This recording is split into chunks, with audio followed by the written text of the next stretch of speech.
Kelas yang tadinya riuh dan berisik seketika menjadi hening karena Bu Regita masuk dengan wajah yang sulit diartikan.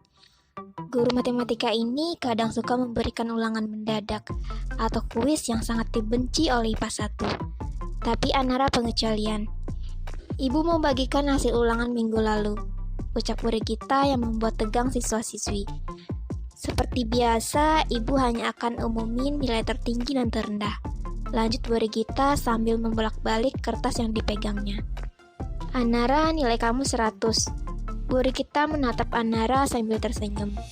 Sedangkan yang ditatap malah menatap kosong papan tulis di depan.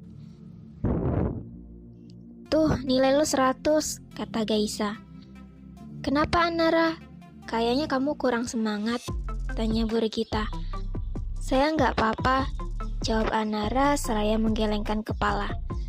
Ya udah, saya akan umumin nilai terendah di kelas ini. Semua murid tegang. Bila nama mereka disebut dan nilainya sangat kecil, itu pasti sangat memalukan. Tatapan Bu Regita tertuju pada lelaki yang sedang sibuk memainkan ponselnya. Galang, nilai kamu 0. Seketika semua orang yang ada di kelas tertawa. Mereka tahu otak Galang pas-pasan, tapi baru kali ini Galang mendapatkan nilai berbentuk telur. Tapi tawa itu mendadak berhenti saat Ringo menatap mereka dengan tatapan mematikan. Samuel saja dapat nilai 70 dan Ringo 50. Tapi kenapa kamu tidak mengisi satu pun soal yang ada di kertas, sehingga nilai kamu gak bernilai kayak gitu? Dari keenam anak goals yang otaknya sedikit berfungsi adalah Samuel. Setiap ulangan dan kuis, Galang dan Ringo selalu mengandalkan Samuel. Tapi pada saat ulangan itu, bangku Galang dipindahkan oleh Bu Regita dengan Gaisa, sedangkan Samuel dengan Anara. Karena otak Gaisa sama saja dengan tidak bisa diandalkan, Galang memilih tidur dan lupa bahwa dia belum mengisi satu pun dari soal itu. Paling Ringo nyontek, kan saya jujur gak nyontek, cetus Galang. Fokusnya pada ponselnya yang dipegang. Galang, simpan HP kamu atau ibu ambil, tegas Bu Regita. Lelaki itu pun menyimpan ponselnya. Bahaya bila ponselnya disita dan harus diambil setelah 1 minggu. Kamu dapat 0 karena gak ada Samuel kan? Ibu sengaja pindahin bangku kamu waktu itu karena kamu selalu nyontek sama Samuel. Kalau ada yang mudah, kenapa harus cari yang susah? Galang, Bu Regita membentak. Pandangan Bu Regita beralih pada Anara yang lagi-lagi melamun. Anara? Ya Bu. Gadis itu menoleh karena Gaisa mencoleknya. Kamu bisa jadi gurunya Galang? Minta Bu Regita. Galang dan Anara sama-sama kaget. Anara diam. Dia ingin sekali menolaknya, tapi Anara tidak bisa menolak permintaan guru. Dia takut guru itu kecewa padanya. Gimana Anara? Ibu kasih kamu nilai tambahan kalau kamu mau. Iya Bu. Terpaksa gadis itu menyetujuinya. Bu, saya nggak mau. Saya bisa cari guru privat sendiri, bantah Galang. Dengan arah atau saya nggak kasih nilai. Untuk kali ini, Galang tidak bisa lagi menjawab. Matematika adalah salah satu mata pelajaran penting, apalagi jurusan IPA. Ini semua gara-gara Gaisa yang ingin masuk IPA sedangkan dia ingin IPS. Gaisa, kamu kasih tahu ibu kalau Galang gak belajar dengan Ara. Gaisa mengangguk. Riko, tolong bagikan ini kepada yang lainnya. Bu Regita menyerahkan kertas hasil ulangan pada Riko. Dia gak mau berurusan lagi sama dia. Tapi kenapa? Batin Anara.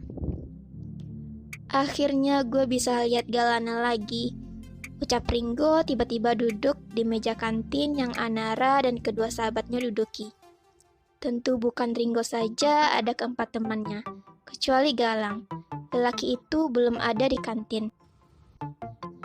Ara, jangan kayak pendiam gitu dong. Kan gue sukanya yang cantik pakai senyumannya. Kalau gini lo kayak mayat hidup tahu nggak? Kata Jaya yang langsung mendapatkan tatapan tajam dari Gaisa. Mood Ara sedang bagus, dia mau diajak ke kantin dan makan. Ra, gue mau nanya dong, ucap Zigo. Anara menoleh namun tidak menjawabnya. Lo waktu di klub kemana sih sama Galang tiba-tiba hilang? Kita tanya Galang, dia nggak mau jawab. Sendok yang Anara pegang mendadak jatuh ke piring. Gadis itu teringat lagi pada kejadian malam itu. Tanpa berkata apapun, Anara langsung pergi meninggalkan mereka. Saat ia ingin menghapus kejadian itu, ada saja yang selalu mengingatkannya. Tuh kan pergi, lo bisa nggak punya mulut, jangan asal tanya. Gaisa menatap Zigo kesal. Kan gue cuma nanya, emang salah? Tanya Zigo polos. Lo lihat dong, moodnya lagi bagus atau enggak? Caca pun ikut kesal pada Zigo. Iya nih Zigo. Aji pun ikut-ikutan menyalahkan Zigo. Anak orang ngambek tuh, lo sih. Ringo pun ikut menyudutkan Zigo. Kok gue yang salah sih? Anara terus berjalan tanpa melihat apapun yang ada di depannya. Banyak orang yang ia tabrak tapi dia tidak peduli. Ia merasa malu karena mengingat kejadian malam itu. Betapa bodohnya dia menjadi seorang perempuan. Saat di tangga, dia menabrak dada bida seseorang. Secara refleks, tubuhnya terhuyung ke belakang. Untung, tangan besar orang yang Anara tabrak menahan pinggangnya agar dia tidak terjatuh. Kalau jalan pakai mata, suara bariton itu membuat Anara semakin-makin teringat tentang malam itu. Cepat-cepat Anara menepis tangan lelaki itu. Lalu dia melanjutkan jalan. Tapi pada saat dia menginjak anak tangga ke-7, gadis itu membalikan badannya. Nanti pulang sekolah di perpus, ucap Anara lalu kembali melanjutkan langkahnya. Bagaimanapun dia mempunyai amanat untuk mengajari Galang. Entahlah lelaki itu mendengar atau tidak, tapi sepertinya dia mendengar bila kupingnya masih berfungsi dengan baik. Karena saat jam pelajaran terakhir tidak ada guru yang masuk, alhasil anak-anak IPA 1 banyak yang kabur untuk pulang. Tak peduli bila besoknya mereka akan dihukum bila ketahuan. Sembari menunggu bel pulang berbunyi, ketiga gadis cantik ini memilih untuk diam di kantin. Tentunya Anara menolak terlebih dahulu. Benar yang Galang dapat berubah kepribadian Anara 180 derajat. Rah, boleh gue tanya? Caca melirik Anara. Berbicara dengan hati-hati, takutnya salah ngomong dan membuat gadis itu pergi lagi. Apa? Gini. Kita kan sahabatan kan, Ra? Tanya Caca ragu. Anara mengangguk, menatap Caca untuk menunggu sesuatu yang Caca tanyakan. Gue aja kalau ada sesuatu pasti ngomong kan sama kalian berdua. Kita kan gak pernah nyembunyiin sesuatu. Anara mengerti apa yang Caca maksud, tapi ini sangat privasi. Anara takut bila kedua temannya tahu mereka malah jijik dan menjauhinya. Terlebih Gaisa, ia takut sekali gadis itu kecewa padanya dan kakaknya. Lagi pada ngapain nih? Baru saja Anara ingin berucap, tapi tiba-tiba lelaki perusuh datang dan membuat Anara diam.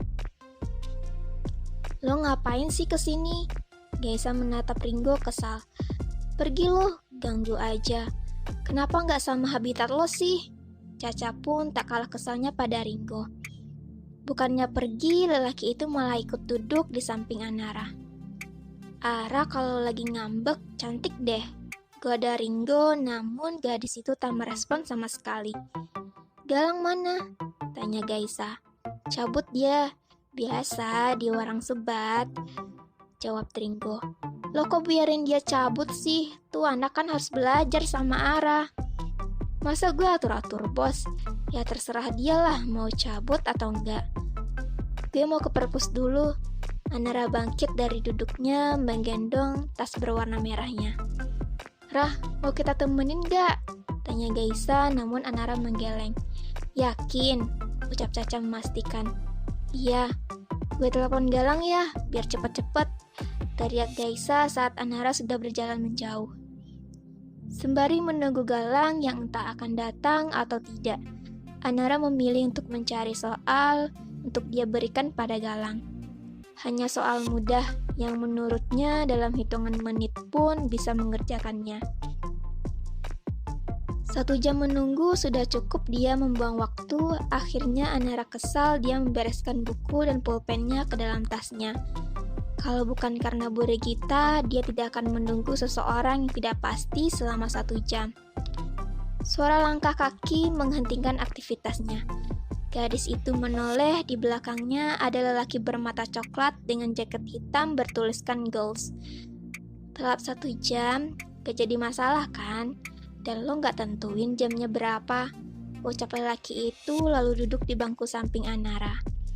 Anara hanya menatap dingin lelaki itu. Lalu dia mengeluarkan kembali bukunya yang sudah ia masukkan tadi. Kerjain, kasih tahu gue mana yang lo gak ngerti. Anara memberikan kertas yang sudah ia isi dengan soal. Galang menatap soal itu. Bagaimana dia bisa mengerjakan bila rumus dan jalannya saja tidak tahu? Lo kasih soal yang manusiawi dikit dong, kasih gue soal dasar. Lelaki itu menyerahkan kembali kertas yang Anara berikan. Lo tahu ini soal tentang apa? Tanya Anara kesal. Dia sudah menahan diri agar bisa bersama Galang selama menjadi gurunya. Dan Ana sengaja bersikap layaknya guru agar bisa profesional. Bagaimanapun dia sedang jadi guru gak sekarang. Enggak, ini namanya barisan dan dari aritmatika. Iya, gue tahu, jawab Galang. Anara hanya meredam emosinya. Ya udah kerjain, cari rumus suku KN-nya. Anara menyerahnya kembali kertas soal itu pada Galang. Anjir, soal apaan ini? Batin Galang. Dia menelan salivanya. Gugup bercampur malu. Dia tidak boleh terlihat bodoh-bodoh amat di depan Anara. Image-nya sudah terlalu jelek di mata Anara. Lo kira kertas itu cewek cantik apa? Sentak Anara karena Galang malah memandanginya. Berisik lo, diam. Ucap Galang lalu mengambil pensil dari tangan Anara. Pinjam. Nah, bisa teman-teman lihat ya bentuk soalnya seperti apa. Lo bisa nggak sih? Anara kesal karena Galang tidak mengerjakan soalnya. Lelaki itu malah sibuk mencoret-coret angka seperti yang sedang menghitung. Lo ngeremehin gue? Tanya Galang dengan tatapan tajamnya. Iya. Mandang orang itu jangan sebelah mata. Gue gak bego kayak Ringo kali. Ketus Galang lalu kembali fokus pada kertasnya. Kalau lo gak bego, ulang lo gak akan dapat 0, sindir Anara. Itu karena gue tidur. Gue kasih waktu lo 10 menit. Kerjain soal itu. Kalau lo gak bisa, jangan ngelak kalau lo itu bego. Ucap Anara sambil mengeja kata bego. Galang membulatkan matanya. Tidak mungkin dia bisa mengerjakan soal ini. Melihatnya saja sudah pusing, apalagi mengerjakannya. Gue bawa ke rumah aja deh, putus Galang. Lo kira PR bisa dibawa ke rumah? Anjing, gue kena diare. Gue harus kebawa ke dokter. Duluan ya. Lelaki itu mengambil tas beserta kertas soalnya, lalu pergi meninggalkan perpustakaan. Anara hanya menggempalkan tangannya kesal. Dia tidak bisa mengajari Galang. Itu hanya akan membuatnya semakin benci dan terus emosi.